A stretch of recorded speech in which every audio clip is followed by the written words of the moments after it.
No, because it's tempting. It's definitely tempting. It's tempting for sure. to see, like, what can I get? How big is that bag? But I feel like that's where a lot of players, they go wrong in the portal is, I'm not going to value or put too much value in like, oh, so-and-so's offering me the most money. It's about who can get me to that next level and who can help me be successful at that next level. Yeah.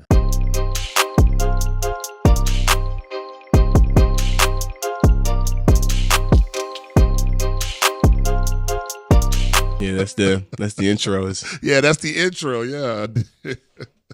So we're back again. It's good to have you back in the seat again. Now it's been 3 years now, but so obviously we need to start with the obvious thing. So what's the injury? So I tore my tricep. You have 3 tendons that connect down. I tore 1.5 of them up, so I had to go in. They had to go in and do surgery and pull everything back down. So. And they had to drill it too, because I remember talking to the doctor when I was up there with you, and he came out afterwards, or was it after the surgery or before, and he was telling me what they did or what they were gonna do, and it was just like having a game plan going in was like, oh, okay, this is easy. Now I'm gonna put you on a little bit of blast. So leading up to that, this isn't your first major injury. The first major injury you had was to your leg. Yes. So when you had that first major injury, like, what went through your mind when you got hurt? Like, because I remember talking to you and you were like, you felt something that felt weird, but you kept pushing yourself, and then it completely popped, and this is your first major injury. Like, what was going through your mind? So I would say the first one was definitely harder than the second one, like mentally, like, being out like that and just knowing that, like, a good chunk of your season's done, you're not going to be able to play, like, you're not going to be able to do all this and that, and knowing that, you put all that work in spring ball, you had the winter conditioning, you had summer training, I would have had fall camp just to find out, oh, you're not going to play. Like, it was rough. It was real hard at first, and I was down for probably about 2 or 3 weeks, just depressed, and I really just didn't want to do anything. I lost, like, I remember I wasn't really eating. I got down like 210. It was rough. Go back to that again. Yeah, I can't go back to that again. Can't go back to that. So, like, during that time, okay, so when you said 2 weeks? Yeah, about 2 weeks. During that 2 weeks when you got hurt, like, how long before you called home? No, I called home.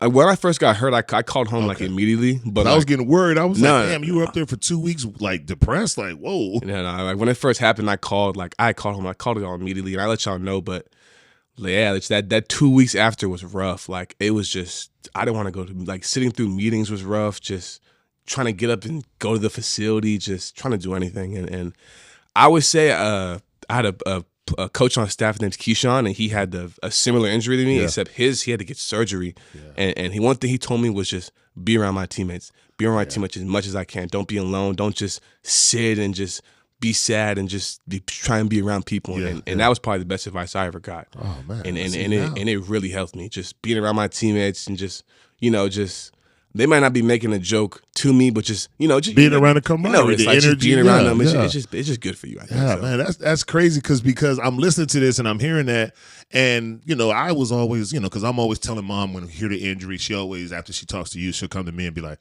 what's really going on? How major is this? And so I'm like the unofficial, like, house doctor. And, and I told her, I was like, it's a leg. I was like, he was pushing himself hard. And that was one of the things that I even talked to you about, was that I would rather have to reel you in and say, hey, man, listen, you need to tone it down a little bit than to tell you to kick it up, because, you were pushing all that weight. And so, and one of the main things that came out of that was, I was like, you got to listen to your body. Yeah. I remember we were talking about that. I'm like, you felt something when you were doing the squats and you were like, that's weird. Whatever. I'm a tough guy. Because I'm sure that's what you felt like. I'm tough. I got to push through it.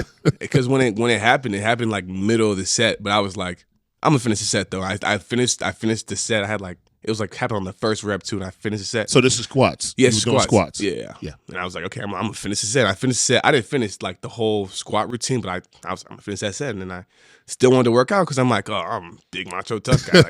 Like, I'll be fine. Like, because when you told me that, I mean, my first thing is, like, I always have to remind myself, like, when you called me, I was like, okay, what happened? So how did you do this? Was it in practice? Was it weight room? And then when I heard how much you were lifting, I'm like, why the hell would you lift that much weight? Like, why are you doing reps with that? You're never going to go up again, So, and then I had to remind myself, I'm like, dude, he's pushing himself.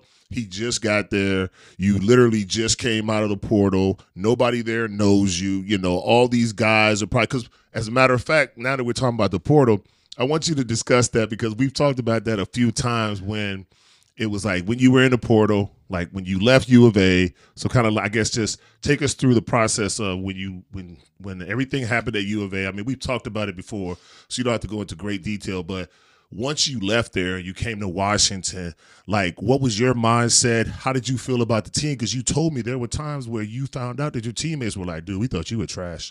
Yeah, so I'll be honest. So my very first day there, I didn't have a key card, and I had to like kind of do this roundabout way to get in the facility. And one of my teammates, Khalid, he was doing O-line drills on the field, and he looked massive. Like, I don't know. I was scared. Like, he scared me. Like, I was like, I don't know if I'm cut out for this. Like, I go in the meeting room, I'm seeing Mo, I'm seeing Jacob, I'm seeing all these massive D linemen, all these I'm like, shit, I don't know if I'm cut out for this. Like, I was just scared when I first got there.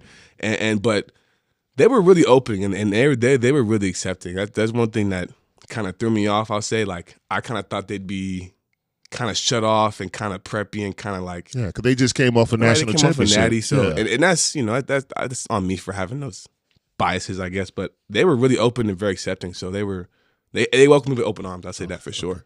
So like when you were in the portal, like I know how it was for me watching you go through it and having to deal with it, but how did that make you feel? Like, what were your thoughts? Because now you're getting fired from one job and you're going out into the market and you're hoping that you get picked up by somebody else. Like, once everything cleared with U of A and you were released, like, what was that like? Because at that point, I know for us, as like me, Mom, and Morgan, we were in complete limbo because it's like, what the hell is going to happen? Like, you hope that the coaches that just left here want him and want to bring him with him, but then you're like, well, shit, they may not. Oh, sorry. And then they may not want him. Right. So it was just like, so what was that like for you? It was scary. It's definitely scary. It was definitely a risk and a gamble because at the end of the day, it's like I'm hoping that these coaches reach out to me. I'm hoping that they, I'm kind of hoping that these things, and then at the end of the day, if they don't reach out, I'm then hoping that another coach at another university wants me. So it was definitely scary. But once I got my name out in there, and like I remember the moment my name got in there, Kafusi called me like that, like blowing my phone up. And Kafusi, you got to remind him, Kafusi is your D-line coach. Kafusi is my D-line coach. He was at U of A and then got a job at Washington as the run game coordinator now. So Jason Kafusi, yes sir. Is it Jason or Kafusi? That's an inside joke. But yeah, like he was one of the first people to hit me up, and like I'm talking like I was probably in the portal for a minute, and he immediately called me. Good. Yeah. I remember that. And then like I honestly had a lot of people hit me up. Like I had like some old high school teammates that are spread out different colleges hit me up. So it was reassuring, honestly. Once my name was out there, it was reassuring. Like, okay, like I'm gonna be okay. Like even if thankfully, Kafusi never reached out. But even if they didn't, I still knew options. I'd be okay. Yeah, because that had to be scary because I remember like talking to you that night, and I'm like, I always have to, when you go through these things, I'm like, okay, I can't get worked up because then he's going to get worked up. So I have to be like, here's the plan. Here's what we need to do. So it was just like once you started getting calls and once, Washington and Jed started calling like, hey, we want you, I was just so relieved. And then I'm not even going to lie. I'm going to be honest. The greedy side of me kicked in a little bit. It was like, okay, so we got a home, but let's just see what else is out there. And I remember you being like, hell no. No. Let's just stick with what we know and let's just get up here and let's get this done. Because I was like, well, because it's tempting. It's definitely tempting. It's tempting for sure. to see, like, what can I get? How big is that bag? But I feel like that's where a lot of players, they go wrong in the portal is, they put – and Coach Fish is like so true about this. Like the cap for this year for college teams is like $15 million, but the cap in NFL. 15, hold on. Give that number the respect it deserves. 15 what? $15 million. Okay. And that's not small. I'm not trying to diminish that number. That's a lot of money. Like a lot of money. However, the NFL cap is like $300 million. Yeah, it's a lot. No, like there's no amount of money I get in college is ever going to match an NFL contract. Right. It's not even going to match an NFL paycheck, one paycheck. Right. So I'm not going to value or put too much value in like, oh, so-and-so's offering me the most money. It's about who can get me to that next level, and who can help me be successful at that next level. Yeah.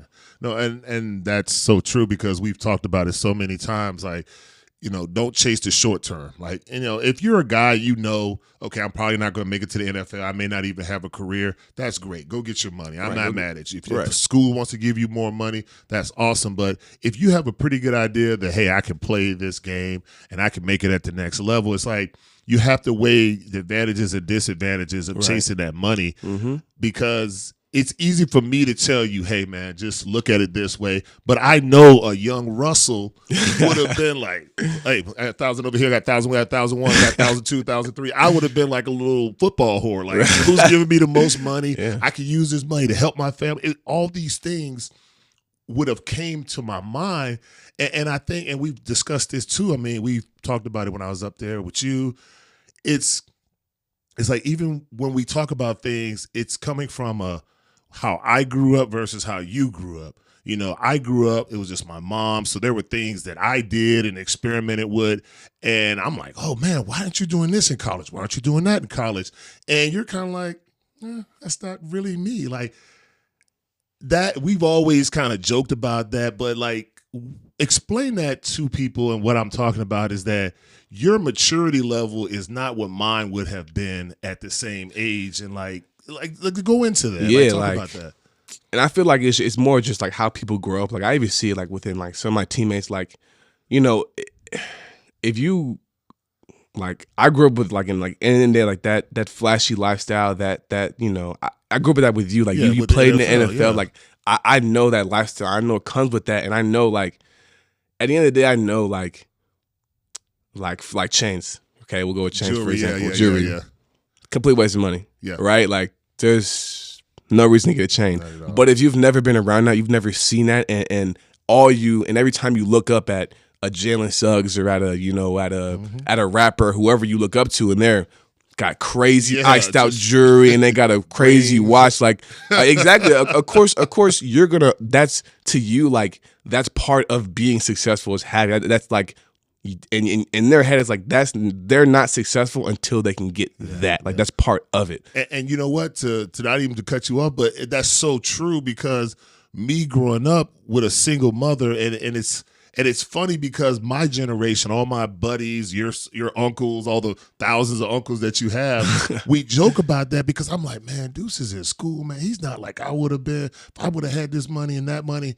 And we all joke about it, but then it's like, well, Russell, that's what we've tried to change in our lives. We didn't have that male figure in our lives. So now your kids come home every night. They see mom, they see dad, they see a sister, they see brother, they see a family unity. They don't see all this whoring around and running the streets. So it's not ingrained in them to be that way. I mean, you're going to go have fun and you're going to, but it's not going to be to the extreme. And I was one of those people who thought, when I get my first NFL check, I need to do this. I need to do that. I need to do that. I'm not balling if I don't have some jewelry. I'm not balling if I don't have a nice watch. I got to have the biggest car. So it does my heart great to sit here and hear you say, like, the jewelry's fine, but big deal, because you poach my stuff all the time. Yeah, exactly. It's like, I don't need to go buy it. Like, you don't need to buy it, but it's stuff that I haven't used since the NFL. So it just lets you know how it's not very valuable. It just collects dust. It's like, I'm not going to go spend all this money on a chain that, like, and even if I do wear a chain every day, like, what if somebody steals it? Like, oh, you're setting yourself up exactly. to get robbed. I always feel like I'm set. Like, yeah, so I feel it's a complete waste of money. Oh, no, it is a complete waste. So, like, being up there and now you're on your own, one of the biggest things for me is that, like, I'm super proud to watch you go from, little baby, little Deuce to like a young adult to like a man now. And I think for me, the transition became complete when I came to your apartment when you first got hurt. And I walked in, I was like, oh, okay, so this is what we're doing now. and I remember, because I don't want to get in any detail, I don't want to get you in any trouble, but I walked in and I'm kind of like, oh, okay. He's not saying anything. I see what's going on here. So it was that, like, it's good to see you. How you doing? So we're sitting there, and all of a sudden I'm like, So we just gonna act like this ain't going on. And you were like, I was like, dude, you're a grown man now. I'm happy for you. Like that whole little moment, we were just sitting there talking and interacting. It was like, I remember I told you, I was like, dude, I'm so proud of you because you're not letting a good time affect what you want to do. Right. It's the responsibility. I'm responsible. I know how to manage my life. I can have a good time and still go out there and ball out. So I was just, but how has that transition been for you going from living at home and, having stuff done for you to now you do everything for yourself? It is extremely difficult. And it is something that I feel like freshmen, I feel like every freshman should come to college in redshirt. Not even for the physical, just for Hold on. You are not about to say that. No, I swear. We had that big ass argument. No, I swear. We fought all the way through freshman year about redshirt, and you gonna say that? I feel like because the transition. I need that Fort Simpson right now. I'm trying to go to just, like you said, having everything taken care of from you to then you are on your own, paying your own bills. You have to cook your own food, do everything on your own, and you got to learn the playbook, go through fall camp, school, all that. Mm-hmm. That is such a difficult transition, and that is something that I feel like isn't talked about enough. Is that first year that? I feel like it should be almost required to redshirt, because I struggled just hard, from the mental aspect, not even the physically. If you're ready to play, exactly, just from being on your own, just trying to balance football, school, and having an apartment, having to pay my own bills. Something comes up, this breaks, that breaks. I gotta save because I gotta worry about having to pay this and that, and I can't go out to eat every night because then I'm gonna blow my money real quick. And it's all these things that are happening at once, and on top of that, come Friday I gotta fly to Washington or fly to California, and it's just a lot. And I feel like if I could do it over again, I would have redshirted my freshman year for sure. Listen, I'm gonna tell you a quote that I use all the time in my house. It is so hard being a prophet in your own land. Nobody listens to you. I can go outside my house and give advice and people will listen all day, but this is what I deal with. So when did you think that you had a handle on it? When did it become a little easier and you realized okay, I've got a plan, I know I can go out once a week, twice a week, whatever. When did you become more mindful of your spending, your budgeting, and how to manage your time? Wasn't really until I got to Washington. Really. It wasn't until I got hurt. It's crazy, as crazy as it's gonna sound, the best thing that happened to me was getting hurt. Yeah. Having that time to myself, having that time to reflect and just get my life together and just kind of get things straight and kind of just take a step back from everything and be because during fall camp we don't have school, right? So when you're on a trimester, yeah. So during that time I didn't have to go to meetings, no practice, really none of that. So I had a lot of time to kind of step back, look in the mirror, and be like, okay, I need to this is a great opportunity to get my life together, to get things going. And I wouldn't say it wasn't until then that I really felt like I had any grasp on it. Really? So just all the time at U of A, it was just a whirlwind. It was I feel like I got a grasp on the paying the bill standpoint, just that part. But it was a whirlwind because after my second year, we got a dog. Yeah. Oh, I know. Mistake. I love, I love King and all that, but. So why was it a mistake? Because first of all, when you're a D1 athlete, I had moved into a house with roommates. Yeah. Everybody traveled. Yep. Which is a problem. Yeah. Someone has to watch the dog. So trying to find somebody to watch the dog, that's welcome to being a parent. Right. Then dogs aren't cheap. You gotta pay for the food. What if you need to go to the vet? What if something's gonna go wrong? So it's gonna have to go to the vet. You gotta get a shot, you gotta get him trained. During fall camp we had to pay someone pretty much for a month to watch him and train him. That wasn't cheap. So it's just so it was just a lot, and I didn't feel like until I got to Washington and I had that time to get everything handled and kind of get myself together. So okay, because I know for me, God, I can say this now. I can reminisce on this because I'm an adult now, so it's better. I got to say, in college, I didn't know left from right, man. All I cared about when I was in college was football and partying. That was paying the bills. I mean, thank God I stayed on campus, so I didn't really have bills. But like you said, the time management, to me, it was just football and then everything else was going to work itself out. And that is so far from the truth because the longer you let that boat get away from the dock, the harder that it is. And I remember my going into my junior year, I was in academic probation, and that's the worst thing you can do is because now the coaches are looking at you like, I can't even count on this dude. And in my freshman year, it was almost the same thing for me. Like I was struggling academically, and it's like the coaches look at you, and it's like no matter how good you do on the field, they can't ever really fully trust you because if they're not watching you, if they don't have a direct eye on you, they can't trust you to do your schoolwork. They can't trust you to do the little things. So. It definitely, yeah. No, I know that, and it was crazy because I remember sitting in that office and talking to Coach Thompson, which was my D-line coach at the time, and it was like, Russell, you're a great player, you're this, that, and the third, but if you can't be here, then what's the point? And I just remember being like, what do you mean? And I felt like this empty, sick feeling, just like shame complete shame because I was like, dude, I'm not dumb, I'm just out here tricking off, right? And it's like you feel stupid, but like within yourself, like I'm not dumb. I'm just not like I don't know. Like I'm not locked in. It's I'm not locked in, and it was like I remember that and just being like, I was a disappointment, and I just remember being like, I'm not going back to Fayetteville. Like the hell with that. Like I'm sorry. Like there's nothing that I want in Fayetteville. But when I was in Fayetteville, which is high school. Growing up, I thought that was the world. I thought it gets no bigger than this place. And as soon as I went to college and the thought of possibly being in trouble or being back home, and I'm like, the hell am I going to go back home for? What's there that I need? What's there that I want? And I'm like, nothing. So, I mean, I was just like, I got to get my stuff together because I love what I'm doing. I love being here. I love the attention. I love what I do. So I had to get back on track. That was tough for me, the thought of not being able to play football.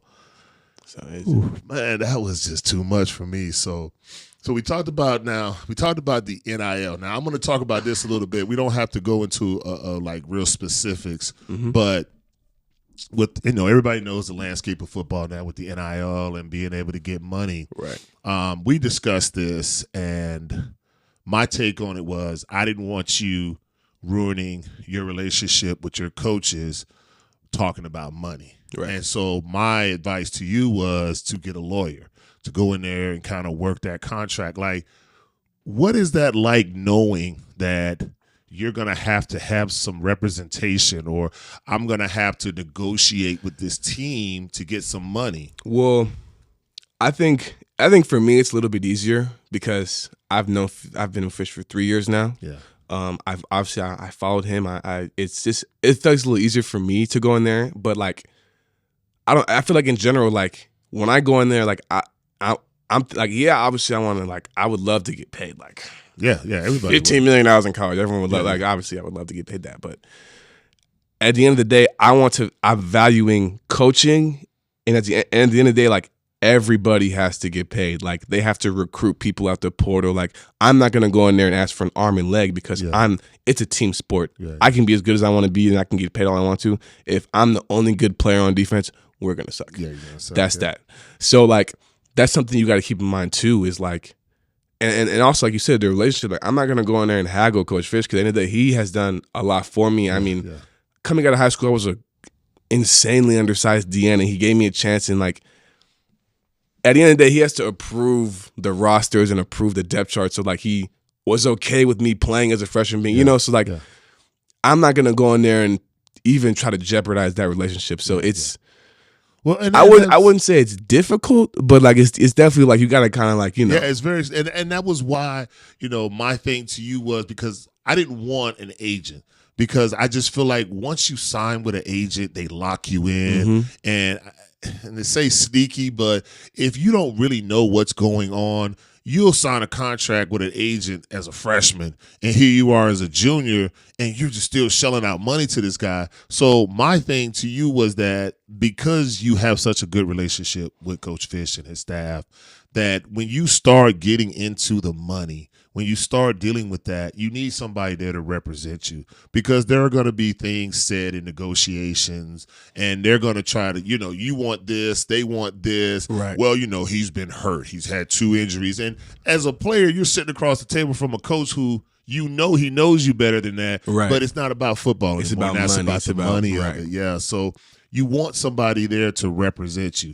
You have a lawyer that can go in there, a contract negotiator. You pay that person one time. Whatever that number is, you pay them because now you haven't tainted your relationship between your head coach and yourself. Right. You have that middleman. You have someone to stand in that gap to, take all the verbal abuse and then report back to you and say, hey, here's what we're going to do. And I feel like, with me and Coach Fair, I feel like it's a little different because, I know, I know he's got the best interest for me. Like, he's shown that so many times in my career. So, we're big time Jet. Yeah, so it's like, for me, I feel it's a little different. Like, I know, like, even if he says, like, there's nothing he can say that I'd be like, whoa, like, you said that, like, so, like, it's a little different for me, I feel like. But, like, for, like, if you're, maybe a transfer coming in, like, definitely, like, you definitely need someone to represent you because, like, you don't have that built relationship. You don't have that, like, this might be your first time ever talking to the coach, and it's about money, Yeah. And what if that conversation, and now it's messy, yeah. So because even you were just talking about some of the guys that had went in there and they tried to like leverage him, and from what I'm seeing, it's almost like a prove it deal. Like, we're coming up here, you're a junior, I'm gonna give you some money, I'm gonna give you something fair, but I'm not gonna give you something crazy. And then if you're like, well, team A over here wants to give me $10 more. He's the type, well, go get it. And then you're kind of put in a situation of like, oh, ouch. Well, I think it also just depends, like, this NIL thing, it's really getting into a lot of these kids' heads. Like, I'll be honest. Like, a lot of people think that they are deserving of a lot more money than, like, they just are. Yeah. And a lot of people go and, and this is not just a UW thing, but I've seen that U of A, and I've talked to my friends at other universities, and they've had the same thing. Kids that, really shouldn't be demanding this whatever amount of money, and they go in there and they demand it, and then they demand it. Like, if you don't give me this, I'm gonna leave. Like, I want this amount of money. You need to pay me more. It's like they'll go in there and they'll do that, and it's like, like, it's tough. Like, nah. He'll be like, nah, or like, really, any head coach would be like, nah, and they'll be like, I want that. It's like, go, like, go ahead, like, go find someone that'll give you that money. Yeah. So I feel like a lot of kids also need like a reality check, like. They just do bad, and they need to that's in everything, man. That's in like kid sports. That's that whole trophy. Everybody wins. Everybody needs to be a part of this. But at the end of the day, like for instance, if I was on Penn State, I wouldn't ask for the same amount as that Dual Carter. Oh, absolutely. There's no way. No way. Like, there's just no way. There's just, but I feel like there are kids who, and I'm not trying to talk down on Penn State, but I'm sure there are kids who are on that team that feel like they deserve the same thing or similar. But it's like, are you him? Like, you're not. Like, Defensive Player of the Year, right? 10 plus sacks. Is that you? Like, no. Then, like, you got to be realistic. People need to be realistic. And also, like, on the agent part, I feel like a lot of these agents are gassing kids up just so they can get an assignment. Like, just like, oh, I can get you this and that and da-da-da and just sign here. But, like, they're just gassing up any old kid just to get any, to get signed more people, and I'm gonna be bringing in money. Mm-hmm. So that's really all I care about. Yeah, I mean, it's wild, wild west out there as far as this, and I just feel like even for me, who I felt like I was pretty knowledgeable when it came to football and the interactions of it, I'm watching all this, and I'm constantly on learning stuff about NIL, what you can do, what you can't do, and how it's affecting the game. And it's like you said. What are you focused on as a player? Like, I get it. You can't act like the money's not a part of this. They now go hand in hand. No doubt. There's no more pretending. But are you looking at short-term games or are you looking at long-term games? And I just feel like for you, it just makes me feel really good to hear you say these very mature and adult things. It's just like we were joking when we were in the office the other day, and I'm talking to you about partying and hanging out, and you're like, well, just because you can do it doesn't mean you should do it. And I'm like, oh God, who is this guy? But no, I'm like super proud of that because it shows that the mistakes that I made, I'm like, nah, dude, you're not gonna do it. Like, you gotta think for yourself. Right. Don't just follow the crowd. And that's what I love because I hear the stories when you're out with your friends and you're like, hey, dude, don't do that, or come on, man, give me those keys. And I'm like, I was the guy that you probably would have been like, hey, don't do that. That's stupid. Give me those keys. So it makes me feel really good. Now, this is something I want to talk about. This is for the football side of it because you said something when I was up there before the surgery, and you were talking about like your confidence growing and the way you feel like you play now. And even though you were redshirted, it's like your practice, like when you're at practice, you practice at game speed. So when you get in the game, it's easy. Where are you now? Where do you feel like you are now in your as a player versus when you first started as a freshman?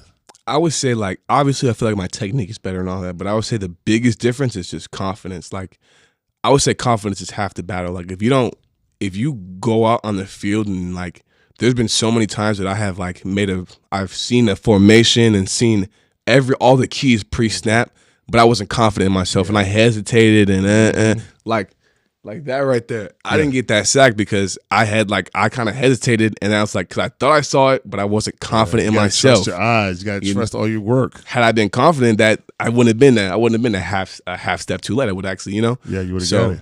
I feel like that's the biggest difference between my freshman year and now is just confidence. Confidence, yeah, because I know you've always, because a couple of the things that I would talk to you about is like preparation, film study. I never knew how to do that. Studying film was the absolute most boring thing that you could put in front of me. Like, I would listen to what the coach said. Like, he'd put it up on the board, and I'd study the notes. I knew what he said, but I didn't do anything extra. And so those were always things that I regretted, like, down the road. I'm like, God, when I was in college, I wish I would have done it this way. So that's why I'm always on you about it. And then, as things progress for you, the more knowledge that you have when you're on the field, the easier it is to play and the better you feel. I mean, I know that secondhand because, God, had I studied, I saw that play. I remember we studied, and you're like, you're half second too late. Yeah, you're half a step too late, and it's like, ball's gone. Ball's gone. It's a game of inches. So when you so now you coming off your injury with your leg, you're feeling good. You're coming into the last 4 games of the season. Now you got the word, hey, these last 4 games you're going to play. What's going through your mind as you prepare for that first game? I mean, I was trying to be as confident as I could and trying to tell myself, like, you belong here, you deserve to be here, but I was scared. First Big Ten for one. We're in the Big Ten now. USC, right? USC, yeah. So we're in the Big Ten now. It's crowd is, I don't remember if it was sold out or it was just, it's either way, it's loud, like it's sold out. Yeah, Washington's very loud. Overly loud. and like, I just remember being like nervous, is just so scared and so nervous. And I wasn't even in the right stance. Like, I couldn't like think straight. Like, I was flustered. I was just scared. And I was worried about my hip. I'm like, what if I go too hard on my hip and and I was, Yeah, you didn't trust the process. I wasn't trusting it. I wasn't confident, wasn't trusting all that. And it's crazy because I was watching the game and I remember watching like, yeah, he's still not confident. Like, even when you would plant, you kind of plant like, let me brace myself. And so then you go to Penn State, and obviously Penn State was what it was. Yeah. You didn't get a lot of plays there. They started running the ball, but being at Penn State, did you feel like you were a little more at ease being your second game, or did you still have that heightened anxiety? I felt way more at ease. Like, I got like 5 plays that game because were running the ball a lot. They were running the ball. But when I got in, like the first play, I didn't like. Usually I have just like an overwhelming lot of butterflies. Yeah, like, I know. I get like, sometimes I get so, like, my hands get tingly. I get nervous, like sweating. Yeah, my palms get sweaty. But like, I wasn't really feeling any of that. I felt like I was just like at practice. I was just like, whew. And I had the first pass rush bin I won, and I just felt good. And I was like, oh yeah, like I'm gonna have a good game. But yeah. Then they started running, and they started running the ball. Penn State, and hey, it is what it is. So now, which your best game, you go out to USC or UCLA. Oh, UCLA. Sorry, yeah. No, not UCLA. Yeah. I was getting the schools mixed up. So you're out there, and what was your prep coming into the game? Because I remember this was like the first time you had ever taken a picture of your uniform and sent it back, like home before a game, which was like, oh, wow, like this is the first time he's ever done that. So how did you feel coming into, now this is your 3rd game, you're a little more confident, you played, the leg is healthy? I felt like overly confident. Really? Like going into this game, like I was so just like, I got this. Like, I just felt good. Like, before the game, I was like, yeah, I'm gonna ball. Like, and like I was telling myself that, like, but like, I don't know if I believed it. Like, I was saying it, but I don't know if I fully believed it. But like, I was like, at least the way I like. You was working yourself up. I was like, yeah, this ain't nothing. Like, dude, they ain't gonna be nothing. Like, in my first play out there, I remember telling myself like, I'm gonna win this rep. Like, and like I did. But was that was the pass rush, right? Where you got the pressure, you and Isaiah. Yeah. He stepped up in the pocket. I got that film. Yeah. But man, so like, come on, like you acting like it's just that's the end of the story. Like, there's a lot that goes into this. So like before every game like I shower obviously before every game, like in the hotel. You shower before the games? Like in the hotel, yeah. Oh wow, okay. So everybody's got their own thing. I usually like try to visualize the game, and like I visualized myself like getting a bunch of like I think I had like 4 sacks. I think I said like 4 sacks, like getting a strip sack because you missed 2. You got 2 pressures. Yeah. That should have been sacks, and I showed you those. But anyway, go ahead. But so I remember I'm in the shower. I'm like visualizing, like going through the pass rush moves and visualizing the strip sack and all that. And like I remember being like, oh yeah, I'm actually gonna do it though. Like I'm actually gonna do it this time though. Like I'm gonna go out there and I'm actually gonna do it. We get to warm ups, like I'm going through warm ups with Ben and I'm doing swipes and I'm thinking to myself like, oh yeah, like I'm gonna do it this game. Like today, this game's gonna be the game. Like. Go out there, first play, I swipe the dude, and I'm like, yeah, you went on by. I'm like, oh my god, I'm about to do it. Yeah, stepped up. I'm like, oh, okay, but this is like, I got this. Yeah. And then and then second pass rush had a bull rush the dude. And the third pass rush I think I had was the sack. Was the first that one. was when you came with the stunt, that TE. And that one, like, I got it. I got the sack. I got up. I was like, dang. I don't got no celebration. You don't. Because you jumped up and you just stood there, and I'm like, is he standing there like I'm the man? Like, what is he doing? I remember Voy walked up. I was like, I don't got a celly. And he was like, I was like, I don't got. You got no celebration. You don't have all the dances like the Minnesota Vikings. Well, because you think about like, I'm gonna do this dance. I'm gonna do a comedy hum. I'm gonna do this. I'm gonna do that. You get in the moment, it's like. Like you're like, whoa, that's a big crowd. Like, whoa, like huge. So the second sack comes. So on so I think I had like 1 or 2 more pressures. Then got the second sack. I didn't expect to get that one at all. Now, that's the big one. That was I was screaming and yelling at the top of my lungs, like.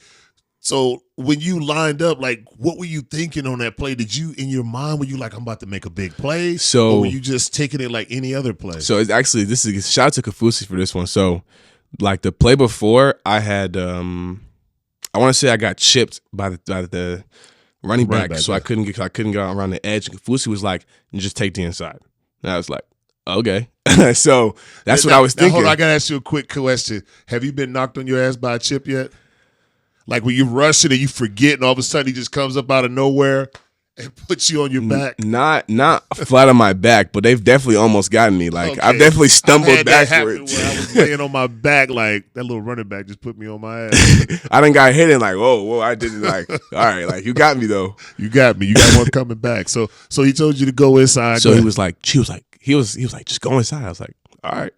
So I remember I lined up, I took one step, went inside, I was like, oh yeah, I got this. And the guard hit me.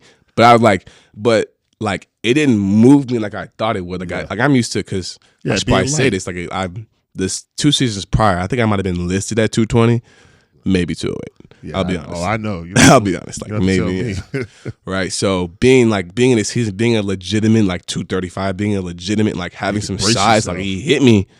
And I was like, oh, like I kept coming around and like he pulled the ball back like this. I was like, I don't know. I jumped and I reached for it. I was like, I don't know if I'm gonna get this. He brought it down. I was like, I'm definitely not getting it.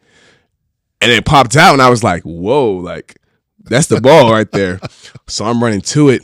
Now I'm gonna tell you right now, when I saw you go inside, I was like, oh, he beat him. I'm like, oh, there's a guard picking him up. Like this is all the stuff that's going through my mind too as I'm watching you. I'm like, oh, he beat him inside. That was a nice move. Then I'm like, oh, the guard's waiting. Does he have another move? Like that was my next thing. Like, okay, you beat one guy. Now here's the other guy. You ready? And he, like you said, he hit you, and you just kind of moved a little bit. You just went around, and I remember watching it, and I'm like, what the hell just happened? He just ran by the quarterback, and I'm like. And I'm like screaming at the top of my lungs, and I'm like, you can hear it in the video. So like, once you knocked it loose, now what? Now, because I'm gonna tell you what I was thinking at that time, and then I want to know what you were thinking. So I knock it loose. I'm like, oh, I just did that. Like, what the like? Yeah. Like, I just knocked that ball out. Like, whoa. Because Can you hear the crowd during all this? absolutely. Like, I would say the crowd was on mute and like it was like nothing. I knocked the ball out and like all of a sudden the crowd just like, ooh. Turn the volume back Right. on. I'm like, all of a sudden I can hear the crowd. I can see the lights. I can everything. Like, I'm like, That's whoa. crazy. You were Like, so locked in that none of that was even. like I was focused and then like when I stripped, it just broke the focus. I was like, what? Like, that happened? Like, that wasn't supposed to happen. Like, but yeah, so it happened. I'm like, okay. I'm like, I need to get this ball. Ball pops out. I'm like, oh no. Like, but really, the reason it popped out, if you look on film, you go slow.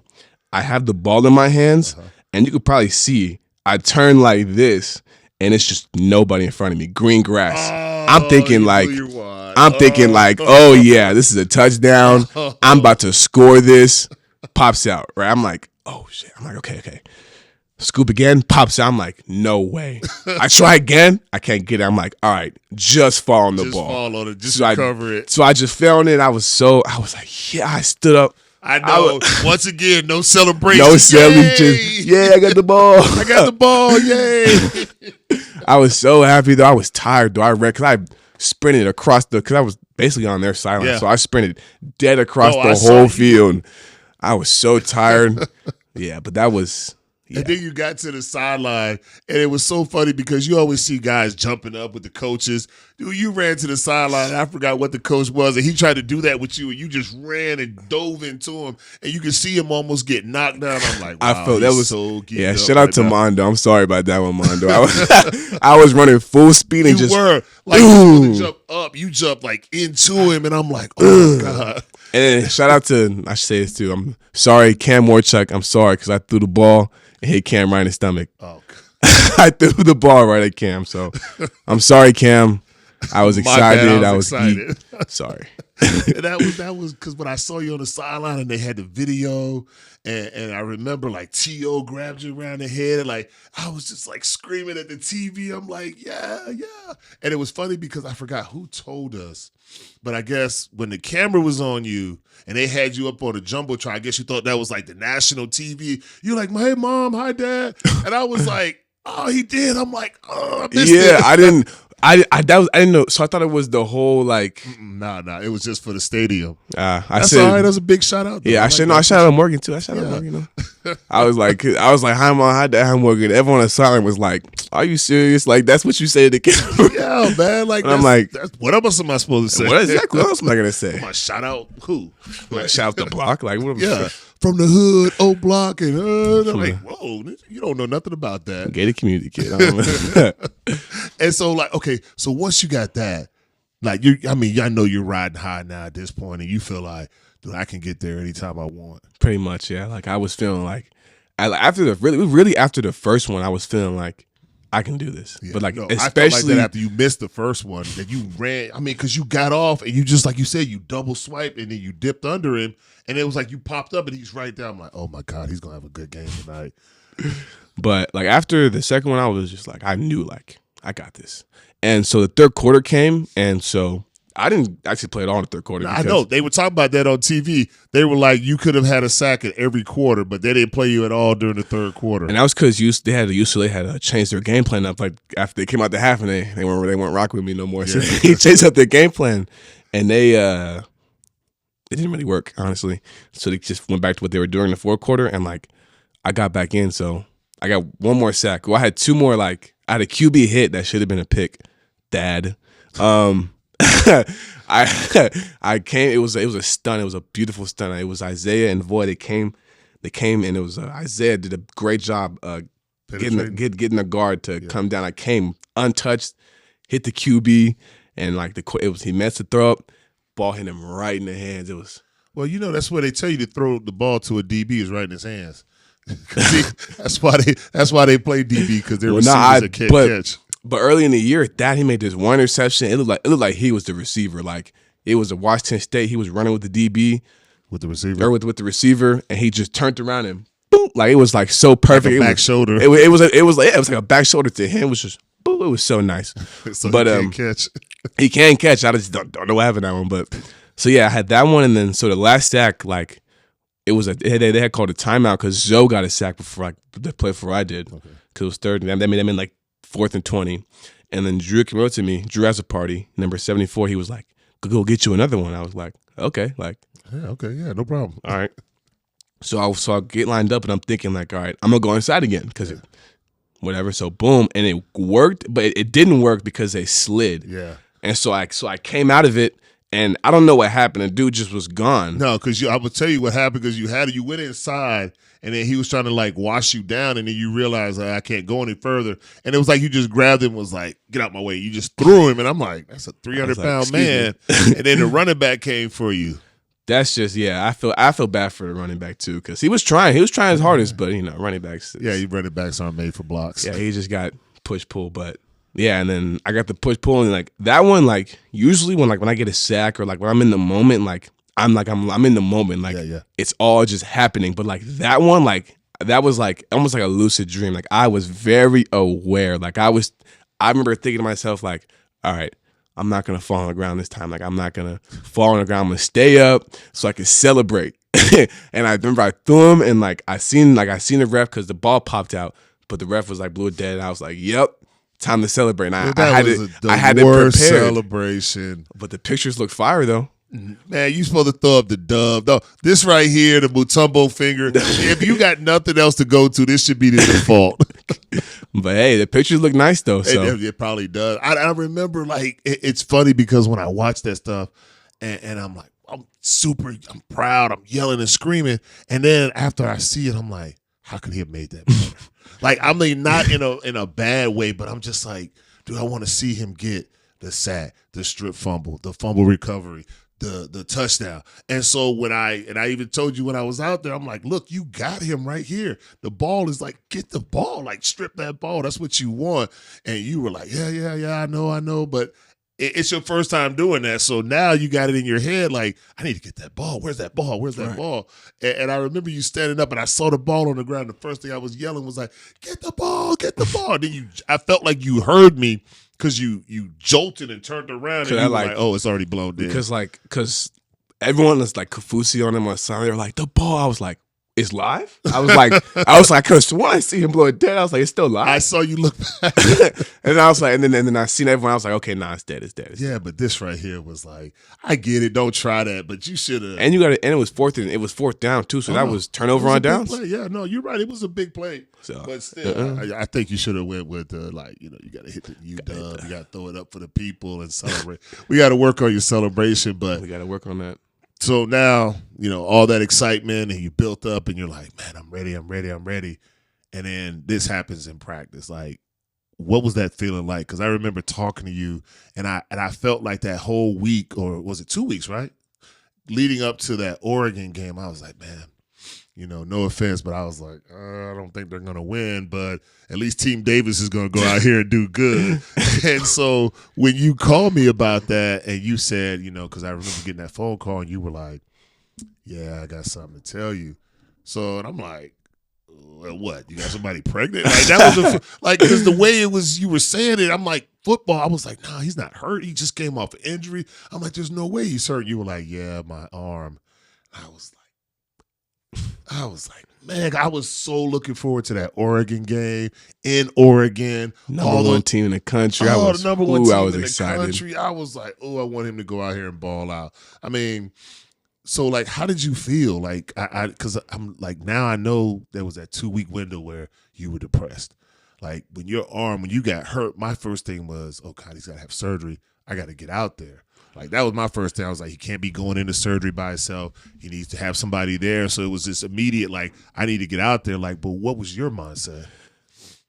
Nowhere, pretty good, honestly. Nowhere near as bad as, like going this time around. Like, when it first happened, like, I pretty much knew on the spot I was going to have to get surgery. Like, never had an injury hurt this bad. Like, when it happened, it was just the pain, everything I knew. Because I remember they did before I got the MRI, to like really see, they did the ultrasound. They were like, oh, it's just a grade 2. Even then I was like, nah. Like I've had other injuries. Yeah, I've had a grade 3. This is a grade 3. Like, I knew it. So like, but even like the doctor appointment, like they were in the room. They were like Tom, Dr. Hartman, all of them, Santino. They were all like kind of like in the room, like kind of like, you gotta tell them like you're injured again, but like it wasn't that bad for me because I kind of already figured and like, and it wasn't like my first time getting injured. And I felt like coming back off my leg injury, I felt like I was a way better player than before. So for me, this is just another opportunity to do the same thing. So as much as I can sit here and be like, oh, I'm injured, oh, it sucks. Like, I came off my last injury and put up my whole season's worth of sacks in one game. This is an arm injury. It's not like a leg. Like, I'll be fine. I will bounce back. Like, I'm not as, or I wasn't, and I'm not as depressed and as like down about this as I feel like I was about my leg. Yeah, that's good because like that was, I remember being like, oh my God, I got to get out here. You know, it was just like I got to make sure he's got everything he needs, and I just remember landing there, and the first thing I saw, that I thought when I landed, I'm like, God, he's hurt, and so when I landed, the first thing I thought is, damn, it's cold here. Like when I got off the plane, I'm like, damn, it's cold. I'm so glad I brought this big jacket. Like I was thinking about you on the plane ride and landed. As soon as that cold air hit me, I was like, oh God. And I'm at the airport. I'm calling you like, hey man, what's your address? How far are we away? And then I'm looking at the Uber ride. And from the airport to your apartment, that's $85. So I went from like being worried about you to pissed off. All in cold. It's an $85 bus ride or Uber ride. But no, it was just when I got there. But it was just good to see you because it'd been like 2 years almost. And so it was like, wow, he's on his own. He's got his own place, and he's an adult now. Like he's a man, and he's taking care of responsibilities. So, you know, going to the hospital and being there, I knew you were nervous because I know how it is. I've had surgeries, and one of the things that you said, you may not even remember, it was just like you were so nervous. You were like, because it's out of your hands. Like, I got to depend on a doctor. And I remember us talking about that. It's like, I know how hard I work. I trust me because I put in the work. I put in the time.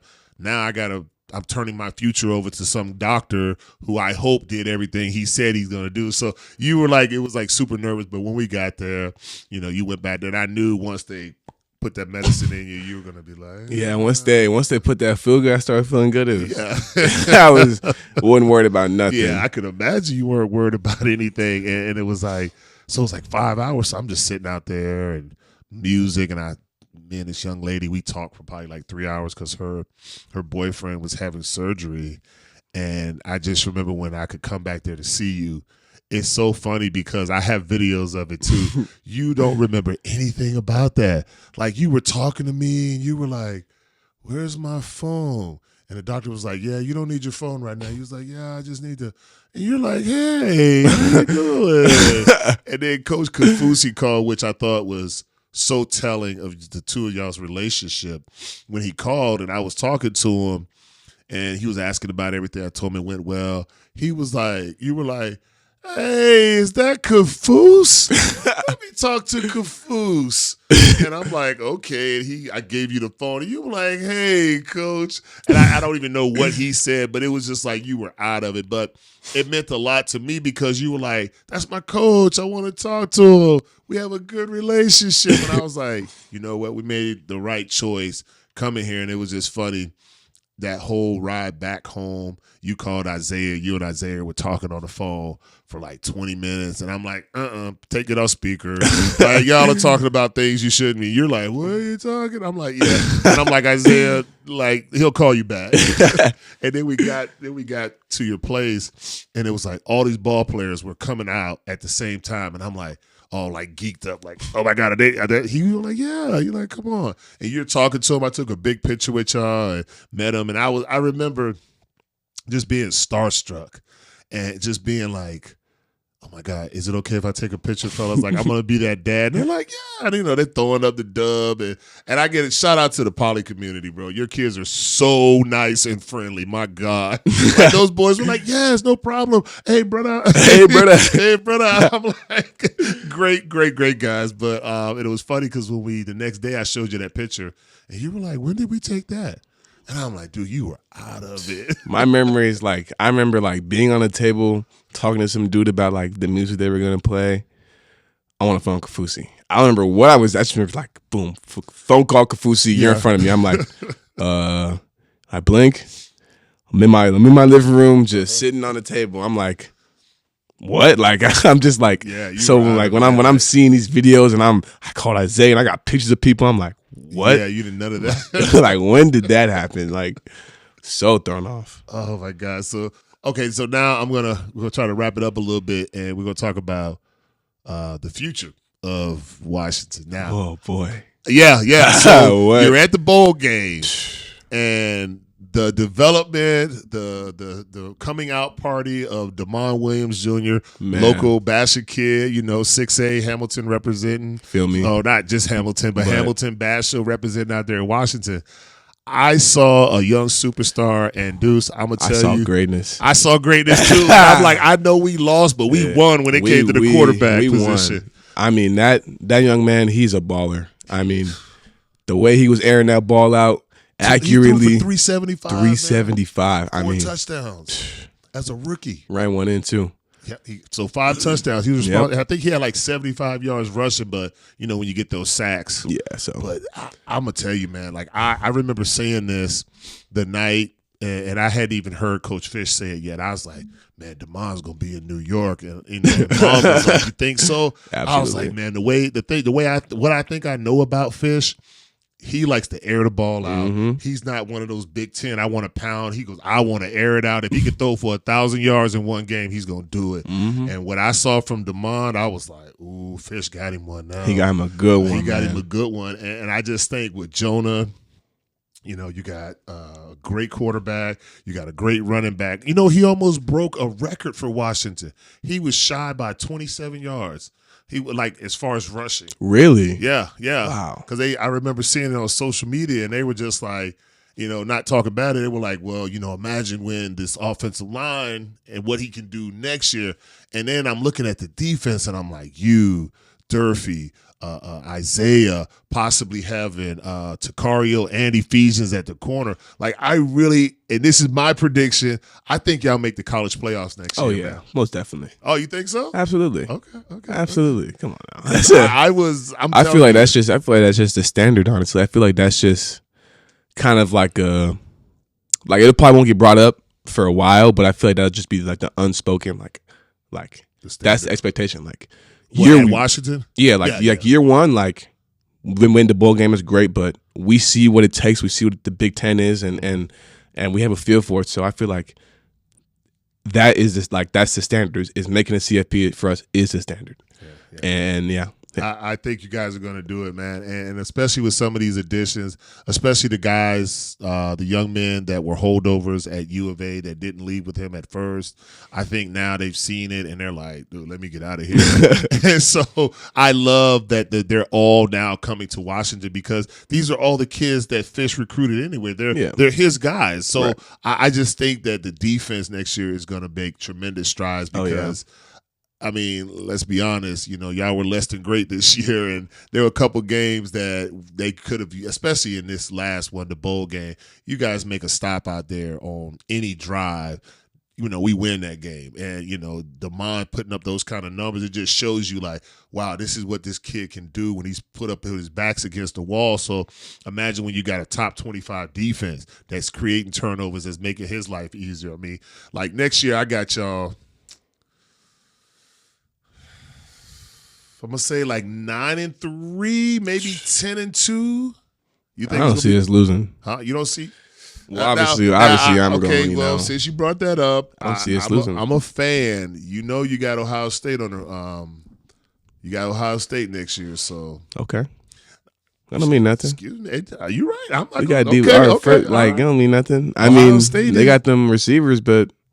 Yeah, they got them receivers. They got that one receiver. Well, that's fine, but we got Thad. We got Evie. We just got Alex. I mean, we got plenty of lockdowns. We might get Bobo. I mean, we're okay. All right. Well, so our you talking about undefeated? Absolutely. Our D line is gonna be a problem. All right, I definitely give you that. We have because you got Ty. We forgot about Ty. We got Ty. We got me, Isaiah. We got Durfee. Yep. We got Linnaeus, and Linnaeus now he's a sleeper. I'm calling it now.